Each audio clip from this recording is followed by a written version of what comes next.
Hola, hoy en Retrologando vamos a comentar unos álbumes nuevos, cierta serie de ciertos autores que hemos hablado hace poco. Me refiero a Karen Edwin, a Regrick y al gran Bob de Moor. Añadidos sobre ellos, nuevas cosas que se han publicado.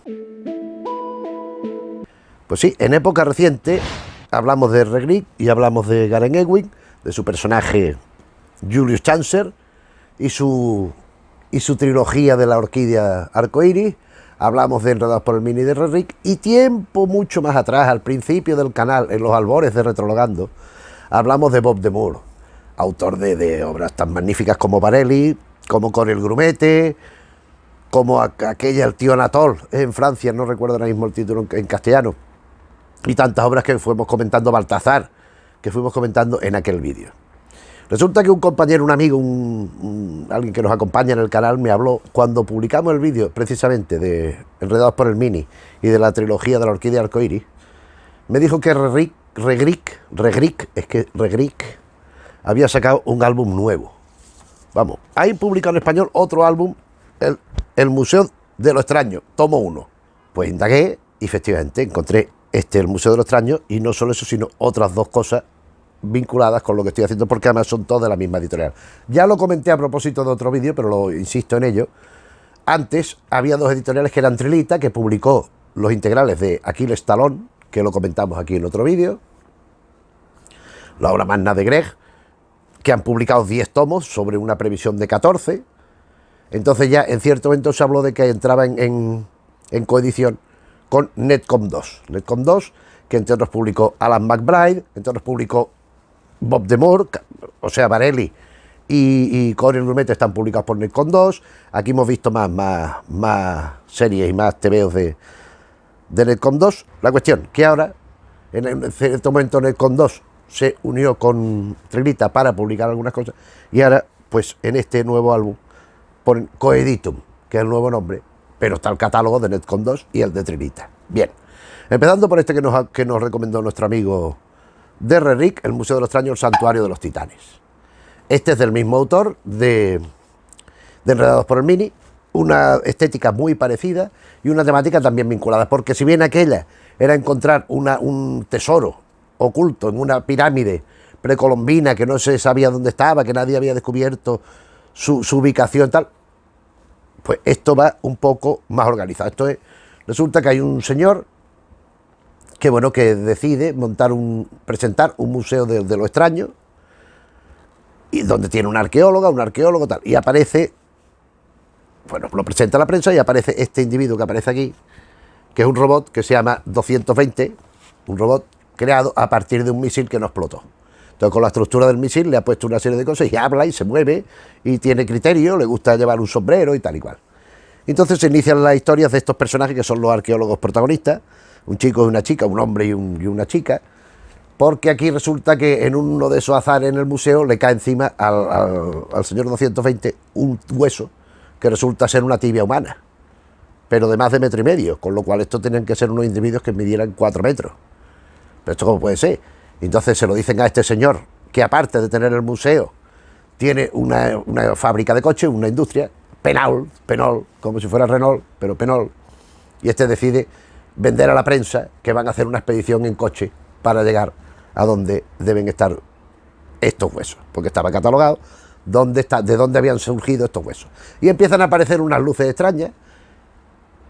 Bueno, entonces esta excursión, esta expedición, no se va a hacer en coche, en una trampa, porque la mayoría lo van a hacer en avión, van a ir trasladándose, entonces van a ir en cada sitio donde van, tienen allí otros coches preparados, han falseado rutas con fotografías y cosas. Entonces los arqueólogos son Elsa y Víctor. Elsa va con el Penol en el coche, y con un periodista y no sé qué, y Víctor, que es el arqueólogo, el que está allí también, pues lo hacen quedarse en el museo. ¿Qué ocurre? Que por una serie de razones pues llega a la conclusión de que aquí el hueso se lo han llevado, no lo han dejado aquí, porque lo que pretenden es traerse un esqueleto completo de los gigantes aquellos. Pero hay unas luces misteriosas que aparecen en el cielo. ¿Qué es esto? ¿Qué es lo que pasa aquí? De pronto está un avión y se ve como una cosa brillante en el cielo, pero cuando van acercándose desaparece. Y resulta que se le presentan, y son los sucesores, los descendientes de aquellos individuos a los que pertenece la tibia aquella, que le exigen que reponga el hueso donde tenía que estar, donde no lo tenían que haber cogido. Y ya no voy a leer más. Hay una especie de visión apocalíptica, que hay una salvación a cargo de estos individuos, de esta especie de mentes superiores de extraterrestres, porque no sé, son como, quieren apariencia humana, pero dicen que esa no es la suya, con unas melenas, todos muy altos, con un uniforme igual. Vamos, y es que no es decir spoiler, porque es que esta portada es muy explícita, porque aquí están los esqueletos, las momias de los pájaros estos, de los gigantes estos, a la que precisamente le falta el hueso de la pierna. Es una aventura muy distraída, una aventura llena de gags, de humor, con unos personajes muy en la línea del G. Estamos hablando, como se puede suponer, y si no, ya lo digo yo, de la línea clara, más directamente seguidora del G, como en el caso de Julius Chancer de Garen Elwing, de quien mostramos lo que había entonces traducido, la trilogía del arco iris. Y de pronto aparece El secreto del samurái. El secreto del samurái son 3 historias cortas, publicadas con anterioridad, que en la edición esta pues vienen, donde, salvo la primera, que es justamente el secreto del samurái, las otras 2 pues sí vienen en la paginación del álbum, donde se publicaron. La espada de la verdad es un relato publicado en mayo de 2004 dentro del número tal de la revista de Girly Comic, El secreto de la espada, que es la segunda, y la última, El cinturón de Polly Hippel, publicado en 2005 en la revista 12. Bien. Son historias vinculadas con los mismos personajes, pertenece al mismo universo, sobre todo la primera, El secreto del samurái, porque resulta que nuestro amigo Julius Chancer pues está allí en un museo donde hay una armadura de samurái. Y una señora japonesa que dice que eso es de un ancestro suyo y que esto es una falsificación, que ella ha pedido que le busquen la de verdad. A toda esta aparece un señor que da clases de lucha orientales, de jiu-jitsu y cosas de estas, con el que tiene un enfrentamiento con la dama esta, con la japonesa esta, y que al final tendrá bastante que ver con el desenlace de la historia. Muchísimo que ver. Entonces la espada de la verdad, además mira qué portadita, más bonita, como si fuera una cosa de época. Esta de la espada de la verdad, el Lily Lawrence, de los otros álbumes, es una especie de inicio en el mundo del teatro, en el ámbito del teatro, donde se da un caso pues de suspense también. Y el último caso, El cinturón de Polly Hippel, es que encuentran una reliquia del Egipto de los faraones, que es el ojo de halcón, el ojo de Anubis, no sé qué, o de Osiris, no sé quién.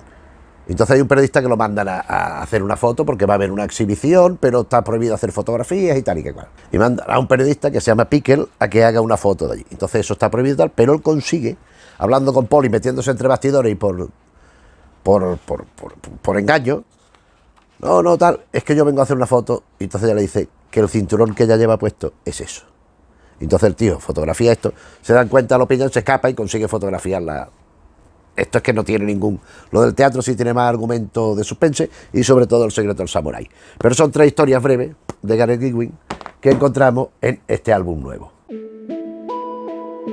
Para los que somos casi nostálgicos de la línea clara, los que nos gustan mucho los padres de esto, de lo cual, por ejemplo, este Garen Elwing es muy deudor, en mi opinión, de Edgar Jacobs, absolutamente, menos de Chaland, y algo de Bob de Moor, que es la última novedad que presentamos hoy, la última recuperación reciente, El barco milagroso. Esto es un álbum no muy extenso, son 40 páginas me parece, o 34 páginas, de un formato más reducido, o sea, si lo comparamos con cualquiera de estos otros 2 que son iguales, pues vemos la diferencia, hay una cierta diferencia de formato, una reducción, pero es que estas páginas de Bob de Moor son así. En esta editorial sí pone mucho cuidado también, aparte de que pone ex libris y cosas, en este del secreto del samurái viene un ex libris muy bonito, que esto después pues hace gracia cuando pasa el tiempo, hace gracia estos detalles, pues son de agradecer, ¿no? Es esto. Es como una postalita. Bien, El barco milagroso de Bob de Moor es de 1949. Parece ser que el momento justo anterior a dibujar las aventuras de Conil Grumete. Esta es una historia donde mezcla humor y aventura en el más puro estilo de la línea clara, el que es el suyo, él es uno de los padres junto a R.G. Jacobs, donde hay dos individuos que son los supuestos arquitectos, que son estos dos de aquí de la portada, que inventan un barco milagroso. Un barco que gracias a una serie de elementos de la construcción, pues navega más rápido, es mucho más ágil a la hora de hacer maniobras, es mucho más versátil. En definitiva, es un barco milagroso respecto a los que había. Entonces ellos le presentan el plano al rey, los planos, mira, es que vamos a otro. Vale, y el rey les da un dinero, y hay un vecino, un amigo, un conocido de allí, de las tabernas de aquella, que están celebrando que le hayan comprado el invento, que les roba los planos y el dinero que le han dado. Entonces se van al rey estos dos personajes a decirle, oye, mira, que es que nos han mangado. Y el rey dice, no, se cree que es un truco y hace que lo encierren. Se escapan, mediante una argución tanto. Hay que entender que este cómic es del año 49. Esto no se había traducido nunca, debo decirlo. Tampoco los otros, pero los otros es que son coetáneos.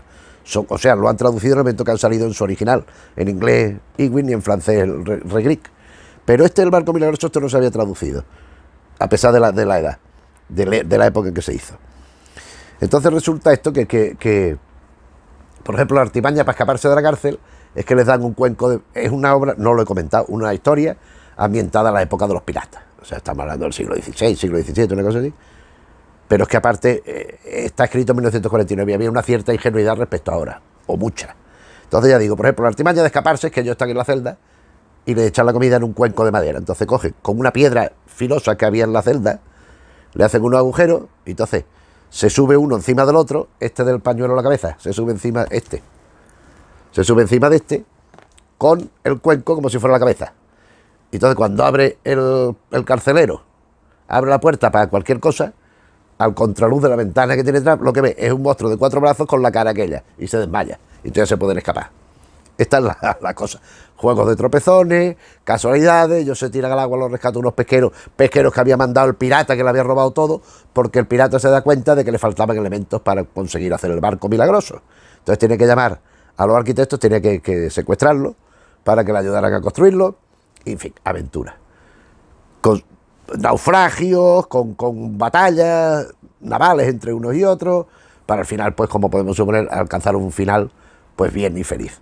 Es un álbum que tiene momentos muy graciosos, muy divertidos, muy, pues, las páginas que vemos aquí alrededor, que vemos aquí a mi lado, pues ya se distingue que es un álbum muy en la tradición de esa época, y en cierta medida pues antecede esto que será este cuidado extremo, por ejemplo, en los barcos, en la forma de los mástiles, de las dimensiones de la eslora, de la parte de atrás, o sea, de la popa, de la proa, las botavaras, las cosas, los distintos sistemas que iban siendo el barco, intentan seguir, en este caso Bob de Moor solo, pero después otro, sabemos, el propio Bob de Moor, con el grumete, por ejemplo, el G, en El secreto del unicornio, pues intentan ser muy detallistas en estas cosas, en seguir lo más posible la realidad para aplicarlo a la aventura. Una aventura de portentos, donde de pronto un señor se enfrenta con 15, él con un palo y los otros con, bueno, ametralladoras no, pero con arcabuces y con cosas,